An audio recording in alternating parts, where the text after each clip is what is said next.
The 90s were an exciting time to be in the tech industry. With the advent of the internet, tech companies were pioneering a new way of doing business that would eventually change everything. Rajeev Kapur is currently the CEO of 1105 Media, which provides technology-based media and marketing solutions for businesses. But before that, he worked for Michael Dell, founder of Dell Computers, to help the company launch new platforms and technology all over the world. Hey guys, this is Jessica Watts, and this episode of Sea Life is brought to you by Stark in the OC. Here we share the stories, struggles, and triumphs of CEOs of the brands we all know and love. If you listen to your podcast on iTunes, don't forget to hit the subscribe button and give us a 5-star rating. If you have an Amazon Echo, just say, Alexa, open AnyPod and play the Sea Life podcast. What's up, everyone? This is another episode of the Sea Life. Learn from everyone you can. Learn of what your interests are. Yeah, I was making $3.75 an hour. That's what it looked like. Being an entrepreneur is like jumping off a cliff and building a plane on the way down. We know the names, we recognize the brands, but how do CEOs and entrepreneurs build successful companies? That is the story we want to tell. So any awesome stories that you... Yeah, so, there's a lot of stories I like to tell. So one of the stories, when people ask me about my background, is I've lived and or worked in 21 countries. Okay. Which is a lot of people. Whoa, that's a lot. I did internships in Paris and Sydney, Australia, back when I was 20 years old, which was pretty amazing. I spent time in the Gulf War I spent time in Kuwait right after the first Gulf War, which was working. Working, yeah, huh. Yeah, working for. There used to be a computer company called Gateway. Remember that? Remember Gateway? Tyler, is that before your time? Yeah, a little. I remember my dad. Do you really know what that is? Yeah, no, I remember my dad talking about Gateway PCs. So back in '91, after my internship was over, I did a phone interview with the VP of Sales at Gateway, who knew the guy I was working for when I was doing my internship in Australia and in Paris, and the company didn't do too well, and I came back, and I was living at home up in Granada Hills and up in the San Fernando Valley, and I did this phone interview with this guy. He goes, well, it was a Thursday, and he says, hey, if you want the job, it's yours. It's a sales job, but there's a couple of catches. Training starts on Monday. You got to be here by Monday, and it's Thursday, and it's 100% commission. So I said, really? So I said, all right, I'll do it. And so hung up, told my mom and dad I'm moving to South Dakota. Southern California boy, packed up a beat-up Honda, drove across country. South Dakota. South Dakota. Wow. You ever been to the Cornwall or the Corn Palace? I've not. Did you go to the Corn Palace? I don't think I've been there. Well, would I know if I've been there? Yeah. Yeah? Because I've spent a lot of time in that part of the country. What about Waldrug? I've been there. You went to Waldrug? Did you go to Waldrug, Rajeev? No. What's the big Harley thing that goes through South Dakota? Sturgis. Yeah. Yeah. There we go. I've been on that road. We're all connected. Yeah. Via South Dakota. Yep. So did that, and that was crazy. Did that for a couple of years, and that's when got there. 100% commission sales was the top sales rep immediately. That's not an ego thing or anything. I just was the top sales rep. And why do you think you were the top sales rep? I mean, why do you think you? I've always performed. Were there any other sales reps? So yeah, there was, but they had a hard time speaking. And so it was really easy for me. Gotcha. Communication. So that was a joke, by the way. That was that was following on to your joke. Yeah. No, but what did you do that? What did you do that led? So to that so here's the thing. So when I was 16 years old, I used to build computers in my garage. I was just too stupid to not be Michael Dell and start selling them to my friends. So I built my. He's about the same age, right, Michael Dell? He's 53. Okay, well, close. Yeah. So Michael started doing it in his dorm room. I was just doing it in my garage. I built kind of my first computer, and I don't know. I just kind of built a computer. So, I built a computer. That was it. I didn't do anything with it. And so, anyway, so I was always computer savvy, tech savvy from that perspective, not on the software side, but more on the hardware side. And it was really easier for me. I became the guy that people, like how nowadays we'll go to your kids and say, tell me about Snapchat. How does it work? People would come to me and say, tell me about a computer. How does it work? So I just knew how computers worked. And so I became really good at it. And I'd get the PC magazines, back before the internet, right? We used to have magazines and everything, And so I just happened to be really good at it and got there, and it was just natural for me. And we got paid 1% commission on everything we sold. And that was awesome. So all of a sudden I'm making $20,000, $30,000 a month. This is for Gateway. Yeah. And you were this is in a Gateway store? No, it was in. Or you're selling no, wholesale? This was in their call center. Oh, in their call center. Wow. It was in their call center. Their call center was in South Dakota? In South Dakota. Okay, in Sioux City? Sioux City. Been there. It's a small town. Well, it's a tri-state town, right? And Yep. so there's North Three Sioux, small towns. right? put So, together so to make there's one North Sioux City, South larger small Dakota, town. and then there's Sioux City, Iowa. I actually lived on the Iowa side of the border, and then there's South Sioux City, Nebraska. And so, anyways, so that was it. So I did that for a couple years, and went over to the Middle East to help set up Gateway's distribution network. And then it used to get really, really cold, obviously, in South Dakota, Iowa. So one day it was 56 degrees below zero with the wind chill.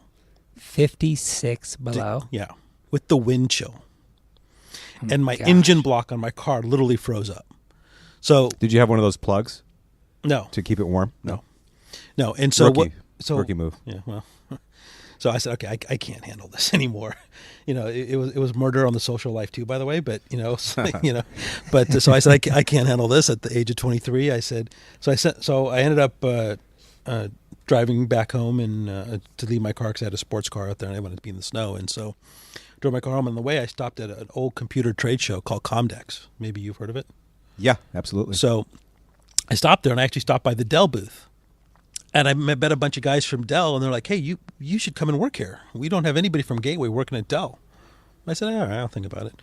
So I dropped my car off, whatever. I went back home, and a couple days later, it got cold again. I'm like, "All right, that's it. I'm done." So I sent my resume in, didn't hear anything, and I just couldn't handle the weather anymore. I'm like, "Okay, I got to figure something else out." And so decided to send my resume directly to Michael. And within 3 days, I got a call from Michael saying, "All right." You actually talked to Michael? Yeah, I got a call from his agent. I got a call from Michael's office. I got a call from Michael's office saying, "Okay, look, we want you to come down here to interview." So I went down. I met Michael, and I met. That's so rad. Yeah. That's awesome. Well, think about it. I mean, at the time I was 23 years old, and he was only 25, 26. Right, yeah. Right. So it was just like whatever. It's like talking to one of the guys downstairs, right?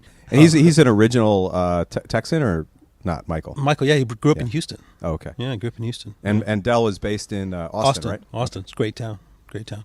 So yeah, I went down and interviewed and got the job, and they asked me to start on the sales team down there, and I did. And after about 6 months, Michael called me up and said, "Hey, I want you to come up and see me." So I went up and saw him, and he said, "I want you to come and work for me." And so I did, and I started working for him and for a while, and then he moved me into the marketing group to help launch Dell's laptop products, relaunch Dell's laptop products, and then he put me on the team that launched the first Dell.com website. Back in Wow. Yeah, so that's pretty cool. And Well, how did you go from sales to marketing? Like, what was the transition for you like? it's interesting. I was never a marketing guy per se. So when I went to go work for Michael, I'd been doing it for a while, and he said, "Look, I want you to go be on the marketing team to go help figure out how we can beat Gateway and Compaq and all these other companies because you have competitor experience that nobody else has." So I ended up working for this lady who went to Harvard Business School, who was a great marketer, named Janet, and started working for her. And Michael then came down and said, "All right, Rajeev, I want you to be part of the Dell.com team to go figure out how we sell computers on this thing called the internet." And back then, the internet wasn't called the internet; it was called Mosaic, right? It was the Mosaic browser. You might remember that. I don't remember that. So the Mosaic browser. So that was the thing that Mark Andreessen and all those guys kind of started Mosaic and all that, right? So the first browser was the Mosaic browser, and then that's when all those first search engines started popping up and all that, right? Remember Alta Vista, and all that stuff. So so then we had to go figure out how to sell computers on it, and so we had a team together, and we're like, what do we do? We had no idea. There was no playbook. There was nothing. Wow, Nobody that's knew what to do. fascinating. Nobody knew what to do, and so we It's said, all right, I mean, how many online stores were there at that point? none. Crazy. None. I mean, Amazon was just kind of starting and all that. So, there's actually an interesting story. So in the whole process of doing this, there's actually an interesting story. So I'm in the process, and I'll mention this right now. I'm in the process, in fact, I just did it this morning, of refining a TED Talk. I'm doing a TED Talk on leadership and hubris. And it's interesting when you mention, we talk about how many stores were back then. One of the earliest e-commerce stores was Borders, right? And they had a much bigger platform than Amazon because Amazon just sold books. Remember? I remember that. Yeah. Only books. Yeah. So Amazon was the world's largest. That's how it started. Yeah. Amazon was the world's largest bookstore. That's how they got started. Well, Borders sold books, magazines, right? DVDs, CDs, right? Borders had a large portfolio of products they sold. Well, the Borders CEO said, no one's going to buy crap. No one's going to buy shit on this thing. So he doubled down in expanding stores. Wow. Oh, man. Oops. So he Crazy. abandoned they kept it, but they just didn't invest in it. So Amazon starts doing all this other stuff, right? Well, you know what Amazon did next? What's that? Well, they're sitting around and Amazon gets a call from Borders saying, hey, can you come and manage our shopping cart for us? Wow. That's like the chicken in the hen house, right? So Amazon Yeah. says, okay, sure, we'll manage your shopping cart for you. So Amazon starts managing the shopping cart, gets all the data, right? And can start converting these customers over to Amazon. Borders, in the meantime, has expanded like crazy their footprint of stores, really high expensive real estate. People start shopping on Amazon, and the rest is history. Wow. That's interesting. wild. So It's a anyway, great story. So I just tell that story because it was back then, it was such the Wild West, right? Nobody knew what to do. Nobody understood what to do. And so so we had to figure out how to build a configurator tool and how you're going to price it, how you're going to collect tax on it. And, it was crazy. And so how you're going to ship it and, confirmations and customer service. And, so it was just kind of nuts in how you did it. So we did it and obviously it's worked very well.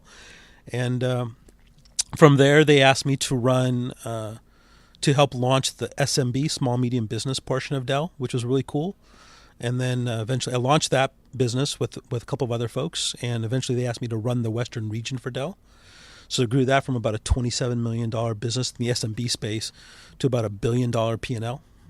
Wow. Over three and a half years. Wow. Crazy. And so it's just, and a lot of people ask me, like, if you were going to go after a market, I say, don't kill yourself in the Fortune 500 space. That's the worst space to go after, because when you think about it, everybody wants that space, right? If you said to me, Rajeev, we want to take a wellness product to all the large Fortune 500 companies in Orange County, I was like, why? You'll have lower margins. You're going to have a shit ton of competition, and you have to go through 40 different decision makers. If you go after the SMB space and companies with 50 employees to, let's say, a couple thousand employees, there's one decision maker. You don't have a ton of competition. Your margins are much better, and it's hard for them to divorce you because they don't want to screw around with having to redo their wellness programs every year, every 2 years, every 3 years. Where in the Fortune 500 space, they're always going out for bid because there's so much pressure on cost. So you can build a much stronger business on the SMB space now, and it's a much more profitable margin business too. And so, anyway, so that's what I just tell people, and that's what I try to tell my teams. It's like, why are you guys killing yourself going after? Going after the big fish. First of all, in the Too much Fortune effort. 500 space, there's only probably in my company, there's probably only 12 accounts in the Fortune 500 space that matter to our product.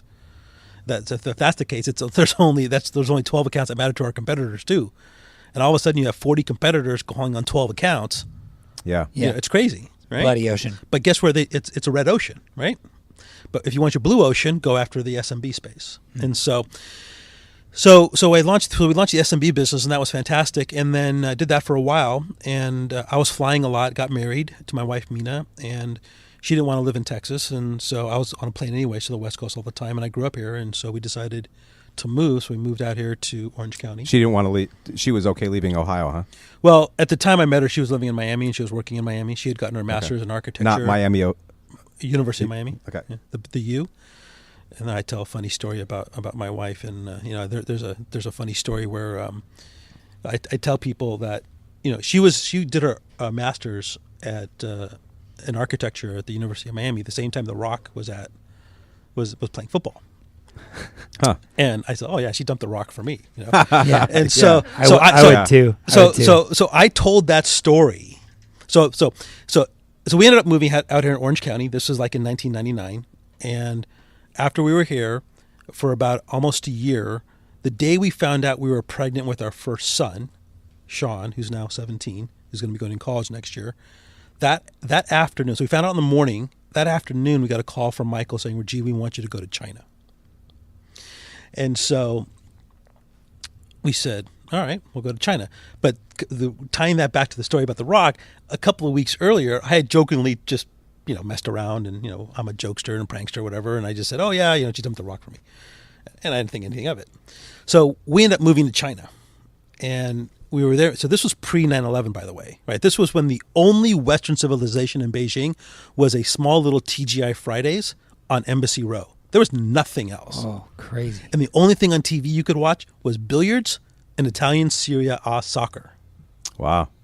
And I'm not even talking pool. I'm talking billiards, where you have the red balls. You have to, that's all you could watch. It was such a controlled society. And it was dark and gray, and it was communist. It was hardcore, man. It was like Hardcore. and it was hardcore, man. Tiananmen Square. I mean, it was like hardcore. Like, wow. It's like, wow, what have I gotten myself into, right?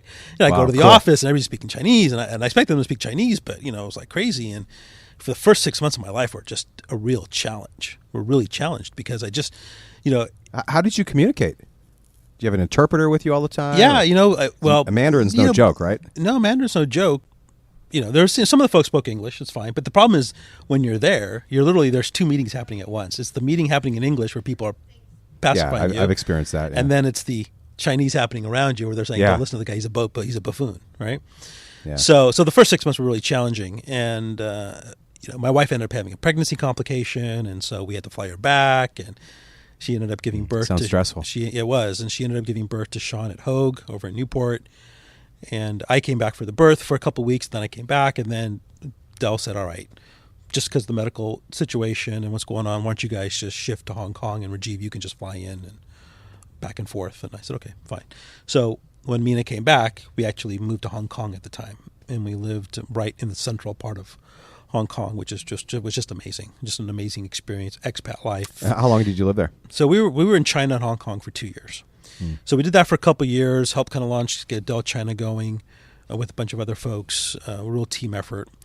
And, one of the biggest business lessons I ever learned was, one of the things that we tried to do was all these expats coming over, right? I was in charge of this. I was one of the guys in charge of this one product we wanted to launch for the domestic market. And we did everything right. And we did everything by the Dell playbook. We were ready. So we had this product, we had a special software license from Microsoft, and it was in Mandarin. We had special processors from Intel. We were ready to go. The manufacturing was ready to go. All the I's were dotted, all the T's were crossed. We were getting ready to launch. Our forecast was to sell like 1,000 computers the first day. We sold like 14. We're like, what the fuck? What the hell happened? And we're like, holy shit. And you can't go to, you got to figure out the problem, right? You got to go to Michael and these guys. Wow, scary. Well, yeah, exactly. Your sphincter's like that. So you're like, what the hell to do, right? You don't know what's going on. Seriously, it's like, can you imagine opening up a gym? It's like your Planet Fitness. They open up a gym and say, okay, for $10, and when they do it, 10,000 people show up, and all of a sudden 4 people show up. I was like, well, what the hell happened, right? So what we found out was in China, this was like 2001. This was right after 9/11, and investment started coming in China. Guess what they didn't have in China? And what was Dell's business model? Dell's business model was sell by credit card, right? They had no credit cards? They didn't have credit cards. Oh my gosh. Jeez. So what was the The solution? only people that had credit cards were like the elites. Wow, interesting. So we literally had to overnight, scramble. We had to do COD orders. We had to partner with China Post. Did you have the demand for the actual products? We started to get demand. Yeah, we started to get the demand. But we just couldn't sell it. And, in buying direct, Because back then, there's no middle class back then, was there? Well, there was at some level, but people would go to computer markets. There were huge malls. Like you go to South Coast Plaza.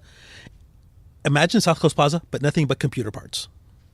Yeah, right? I've seen that. Right, and that's what it crazy. is. It's just computer parts or computers. And so, anyways, to make a long story short, it was like what we found. The biggest problem we had was we tried to conform China to Dell standards. That's funny. Right? In hindsight, that's funny. Right. And so we're gonna change China for us for our benefit. But that's what we did. You go there, right? So look, we're gonna do the Dell model, right? Yeah. And literally overnight, we're like, maybe we shouldn't do that. And so, wow. So we had to change Dell to match what the market was going to be in China. And so Dell sold direct. So we became the real first entity within all of Dell to really start selling through distribution. So we had to get partnerships with distributors.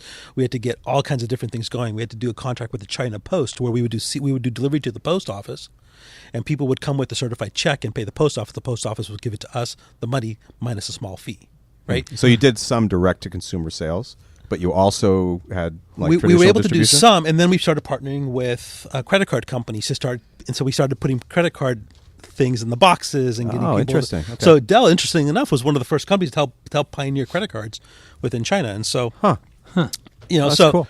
So, so we started doing all those things, and now everybody and their mother can have a credit card in China, right? But the banks are still not stable. That's why all that money's flowing out of China. That's why our property values are going up, because I live in Irvine, up in North Park, and it's like every other house being sold is somebody from China, because they'd rather park their money here in real estate to build on the equity, because it's much safer, right?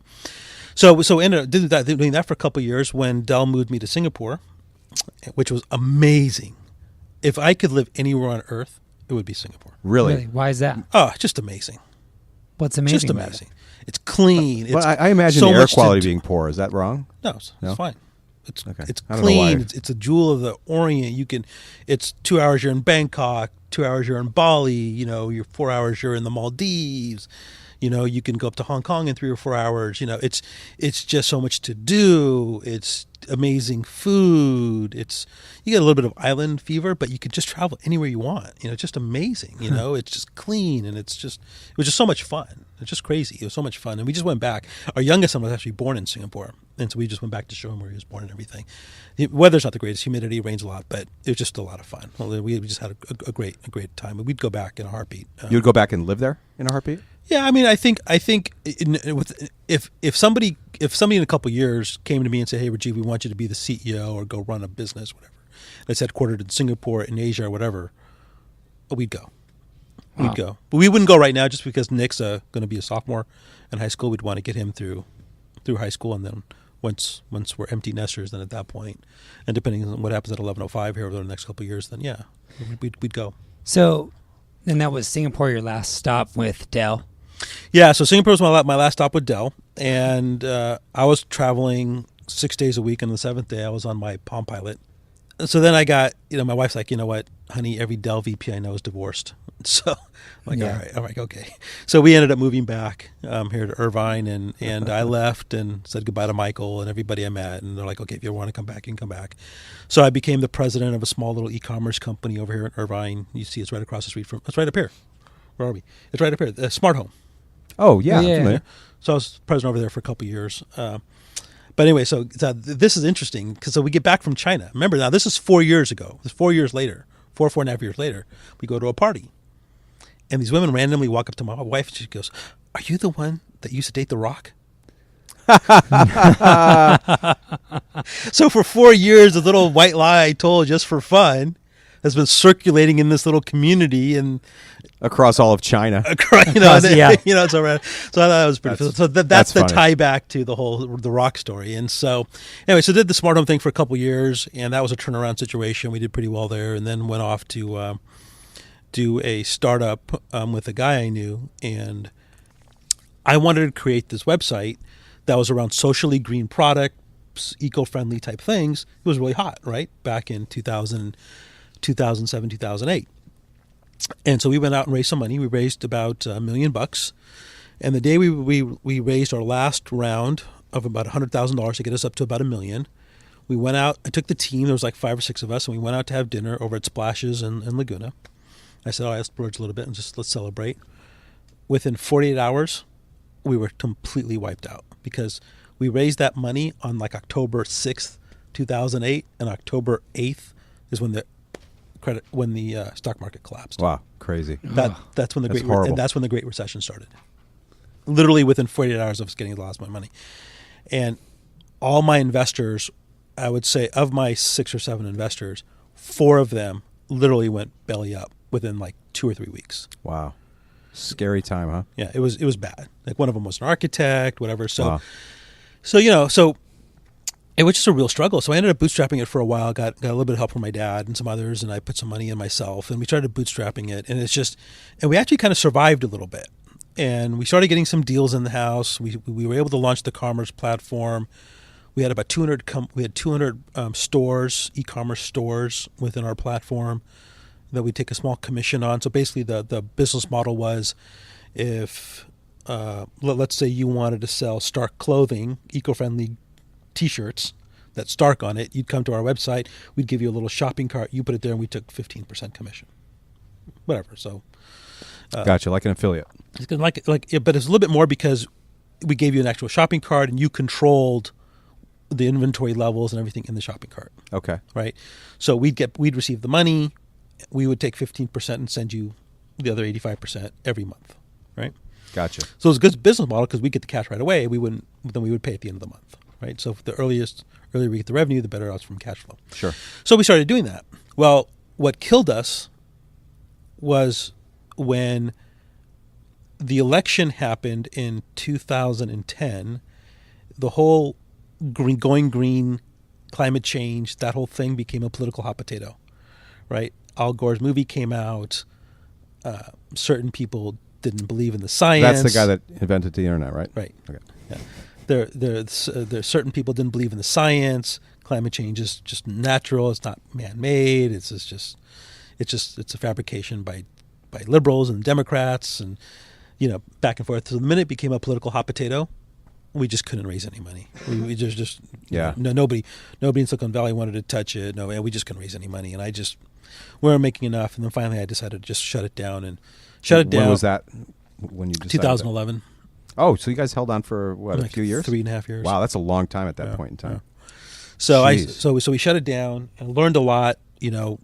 Even though it was a failure, you learn. There's a silver lining in everything. You learn a lot, and and so I ended up. So I'm a member of this organization called YPO, which you guys have heard of. Sure. Young Presidents Organization, and I had responded to a guy who was looking for a CEO for one of his companies, and I responded, and we talked, and the company was headquartered in Switzerland, and so we talked. He goes, all right, well, to make a long story short, I got the job, but I had to move to Switzerland by myself for about 4 months. So my wife and my kids stayed back. I moved to Switzerland for 4 months just to learn the business, get it all set up, and then I came back, opened up a U.S. office, and then was traveling 200,000-300,000 miles a year because all of our business was in Tokyo or in Seoul, where Samsung was, or it was in China, so literally I would go to Asia for a week, come home for a week, go to Europe for a week, come home for a week, go back to Asia for a week. So that's rough. I was doing 200,000-300,000 miles a year, and in the process, I decided. In the process, what happened was one evening, and this is one of these funny stories, is I'm sitting around talking to my kids. And one of the things I was finding and hearing was back, I think, like 2012 or 13. Do you remember CSI, the TV show? Mm-hmm. Yeah. So there was a time where China and India were graduating 1 million engineers a year. Whoa. Wow. And the U.S. was graduating less than 100,000. Wow. Crazy. Right? So the sheer competition because of globalization, of Chinese and Indian students wanting to come to the U.S. to go to school was increasing, was just driving the competition to get into school. Because now you see, like UCLA gets 80,000 applications. They only accept 4% or whatever they accept, right? And there's such a huge influx of kids coming from overseas. But the point is that the reason why I bring up CSI was there was a brief period when CSI was in its heyday, where the number one science in the U.S. that was crime scene investigation science, right, or whatever they call that, forensic science, was a number one science, was more popular than just graduating engineering students, right? Wow. And so, where the rest of the world started to embrace engineering and computer science, they started doing it much better. And in India, there's right now there's millions of data scientists just sitting around. People doing in China and India and Russia, people doing AI and things right now that are way advanced than what we're doing here in the U.S. And so, so I was talking to my kids, and I said, and this was a few years ago, and I said, whatever you guys do, I don't care if you guys go to school, but just make sure you go get an advanced degree because it's going to be so competitive for you out there. And what's really interesting for me is that I was traveling a lot. It was really wearing on me. I was doing my math, and so I decided. So I'm sorry. Let me back up. So I told my kids this story, and I said, "You really need to have an advanced degree." And my youngest son said, "Well, Dad, you don't have one." I'm like, fuck. So I said, "Okay, you're right. Good point." And it was my dream to go to USC. I was born and raised here, and used to love USC. He loved USC football, watching Charles White and OJ before he became a murderer, supposedly, and all. So I just loved USC. I became a huge USC homer, and so I applied and I got accepted to USC. Had this global MBA program, and I decided to do my master's. And so I would literally go to school and fly all over the world and study in between and do my master's. Did you have to attend classes or? I did. I attended classes in LA. I attended classes in China. It was a global MBA, and so studied a lot, did a lot of reading, and very supportive. My wife, kids, very supportive. And You must have worked all the time. I was all the time, and so it was really cool. Over what period of time did you do that? So that was 2014. Okay, so over a So couple of years. 2012, 2014. Okay. Yeah. So I graduated, and I got awarded the Order of Arete when I graduated, which went to it usually goes to one or two people for every graduating class in the MBA side of USC, and it's a special award given to somebody on leadership. Wow. And I had done kind of a master's thesis around what causes great companies to fail, right? And that was apparently a home run, and that was one of the things that helped lead to this award, this recognition. It was really cool. So anyway, so I got my degree from USC, and I've kind of fallen in love. I love the blue ocean strategy type stuff. I love reading up about leadership. I love this stuff. And what I found was that, people, companies, and teams fail not because they do the wrong thing. They fail because they did the right thing for too long. They had to adapt. I mean, think about Apple, right? You think about Steve Jobs. The first version of Steve Jobs 1.0, even Steve Jobs 2.0 apparently was an ass, but Steve Jobs 1.0, if you watch the movie or read the book, right? Read the book. Mm-hmm. He was an ass, and it was always his way or the highway, right? Well, that caused a lot of problems, and he didn't want to listen to anybody. And so that's when leadership moves from having a big ego. I think everybody wants to have a little bit of an ego, right? You want ego in your sports stars. Kobe's great. I love Kobe Bryant. He's got an ego. Fine.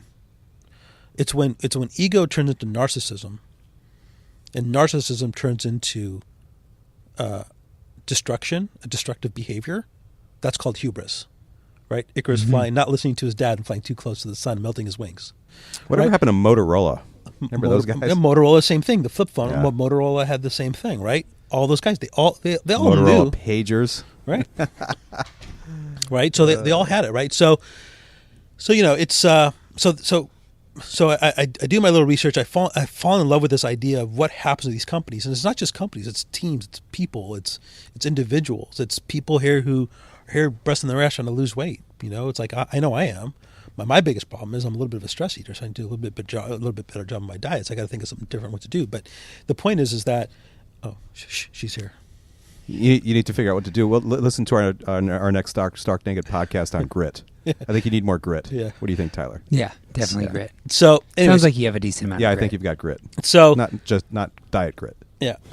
So it's really cool. So I kind of fall in love with this concept of why do people, teams, and companies fail? And it's not because they want to fail. It's just because they're so used to doing one thing one way that they don't want to change. They don't want to modify. They don't want to break habits. They don't want to.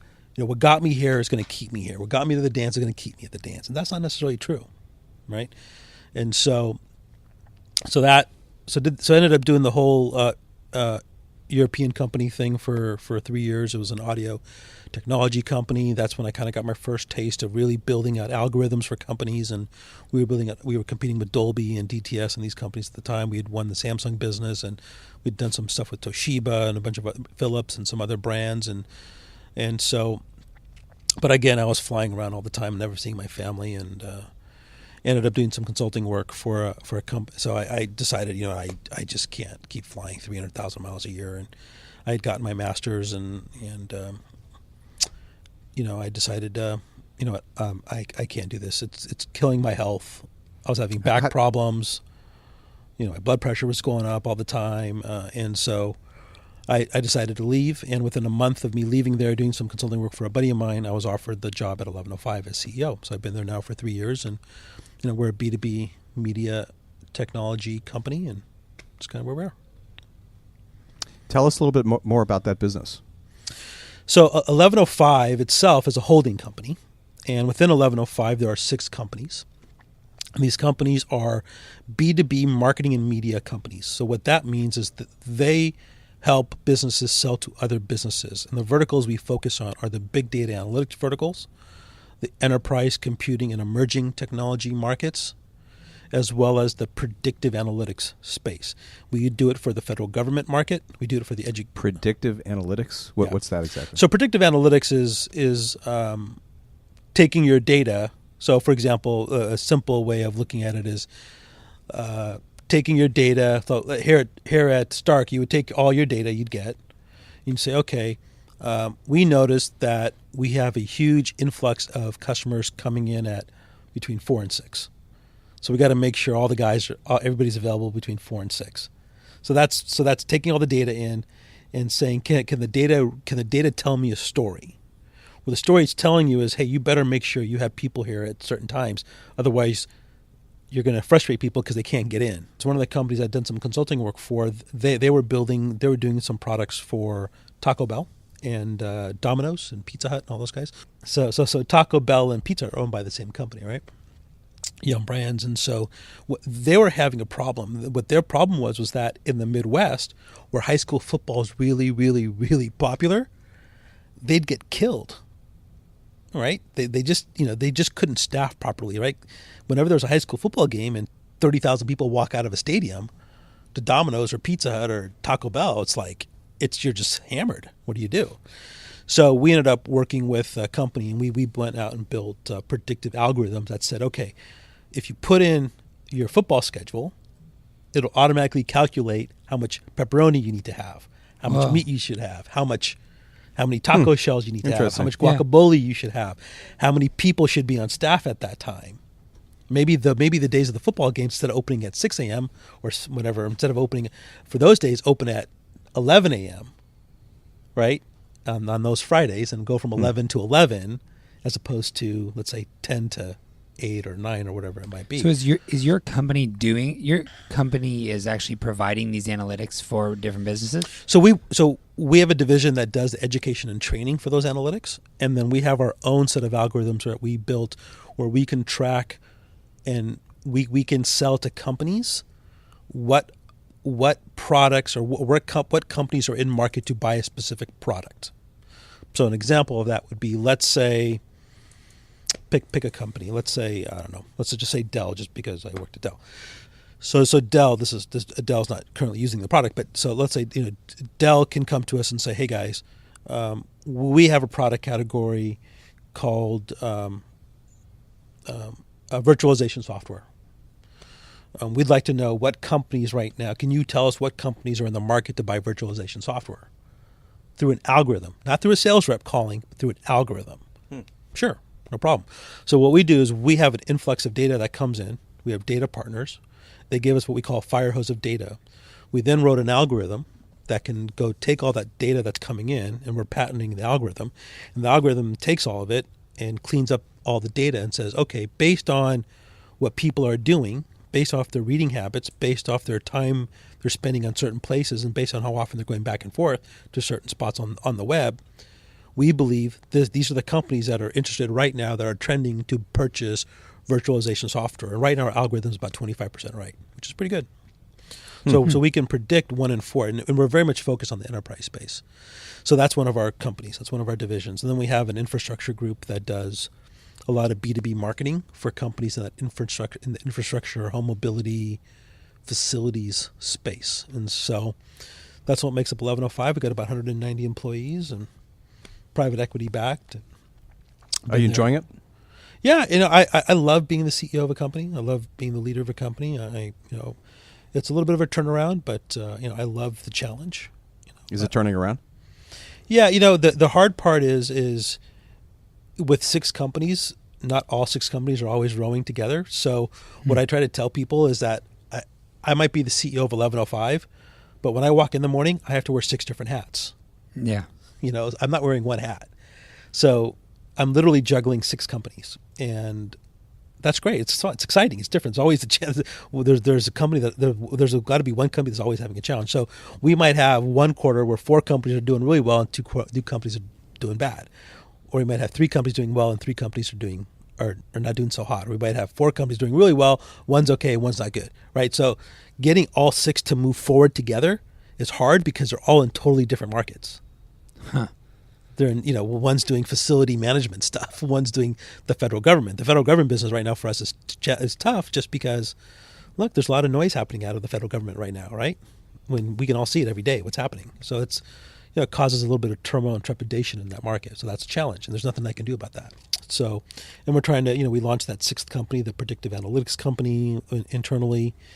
So we're trying to do a lot of different things internally. We're in the process of doing a lot more content, the 4 C's from earlier, around what's happening in the space around AI, IoT, robotics, blockchain, kind of that emerging tech, quantum computing, that whole stuff. So we're starting to do some more and more content around that space. So that's kind of where we are.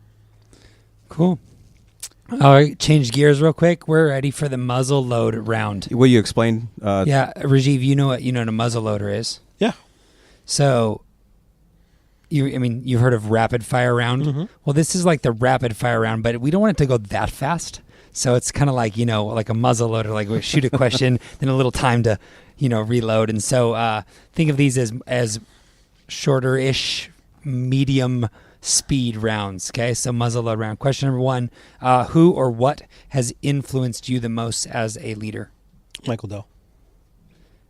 In what way? So, sorry. I got whenever you get a chance to sit around a Fortune 500, Fortune 50 CEO that only happens to be a couple years older than you, it's a pretty cool experience. And one of the things I learned from Michael early on was hire people smarter than you, give them the tools to do their job, and get out of their way. Michael did his absolute best to surround himself with really, really, really smart people. And he didn't have all the answers. And he knew where he was weak. He was not necessarily the biggest manufacturing guy. So he hired the guy that used to run manufacturing for Motorola, Mort Topfer, right? He hired amazing CFOs. Michael wasn't a CFO, right? I'm not a CFO. I mean, I get it. I understand it. You have to at some level to be a CEO. But you need an amazing CFO sometimes as a strong right-hand man or woman, right? So you just do that. One of the other things I learned from Michael is never be the smartest guy in the room. If you are the smartest, if you're a leader and you're the smartest guy in the room, you have a big problem because they're just going to defer to you for everything. And if you are the smartest guy in the room, it's time to change the room.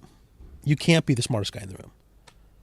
You have to have people smarter than you, and your ego has to allow for that to happen. And you hire great people, right? This is a Steve Jobs quote.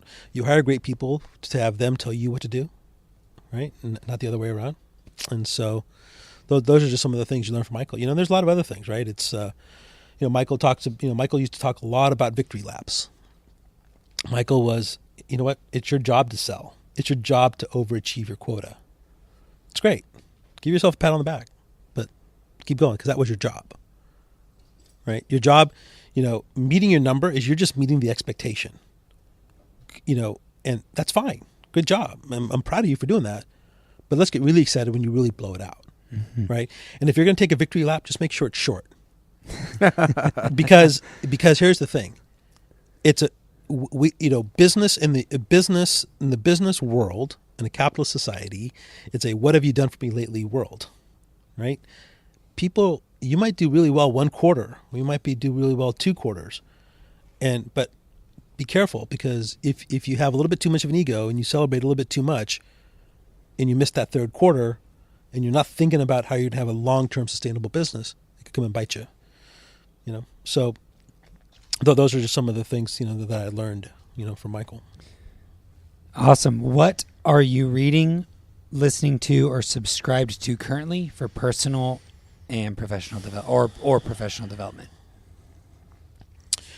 Professionally, I read a lot of the Harvard Business Review. I read a lot. I'll read a lot of what's happening, Forbes and Fortune and Wall Street Journal and all that stuff. But we're in the emerging tech space, so I'm always on the geeky sites. I'm always on.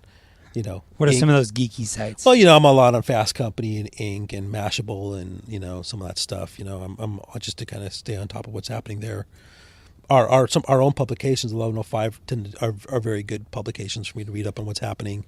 We do a lot in the Microsoft stack, so we have really good content around the Microsoft stack, which really stay up a lot of that. LinkedIn's a good source just because there's good content in there in terms of what's emerging and things like that, which I really like. I used to do you have specific LinkedIn groups that you're not really involved in or paying attention to? No, groups people are that you follow. No, it's really hit and miss, because I can. It's easier sometimes to follow Elon Musk or Michael Dell or somebody just on Twitter or something like that. I can get just as much, so it just gets a little overwhelming with everything. So that's really on the business side. On the personal side, I'm listening to on Audible The Alchemist. Okay. Right now, Paulo Coelho. yeah, Is that right? Paul Coelho. That's a good one. Yep. So, which is really good, and I just started reading yesterday the Walter Isaacson book on Leonardo da Vinci. Yeah. Which is really interesting. Because I really enamored with it. I put a post on Instagram about it. There was a quote from the very opening of the book that really just got me really into it. So I'll tell you what it said, basically. It said, a leader's ability to make connections across various disciplines like art, science, humanities, and technology is key to innovation, imagination, and genius. And I agree with that 100%. In fact, I think this age, 540 million years ago, there was something called the Cambrian explosion, right? That was the earliest that was supposedly the point in time when life took off on planet Earth, right? It was 540 million years ago, and it's called the Cambrian explosion. There's a lot of people right now that are saying that a new Cambrian explosion is happening right now, thanks to artificial intelligence, IoT, robotics. Those industries alone are going to create trillion-dollar industries by themselves. Wow. And think about it, sentient robots, I'm not talking Skynet, Terminator stuff. I'm talking about real things. And so I had taken a class on artificial intelligence for business, and I'm totally enamored with this whole thing. And to me, what I think is going to happen is that you're going to see a world here in the next 10, 15 years where robots, AI, IoT are going to do a lot of heavy lifting. And when you think about it, if you go back and look at industrial revolutions, 3 things need to happen for an industrial revolution to occur. You've got to have communication. You have to have a change in communication. You have to have a change in mobility. And you have to have a change in energy. Okay? And if you look at the first industrial revolution, it was around the steam press, newspapers. Right? He who controlled the newspapers back in the 1700s controlled information. So however you can control information, right? That was the first. Then it was the locomotive, right? Was the kind of the key mobility thing back then, right? The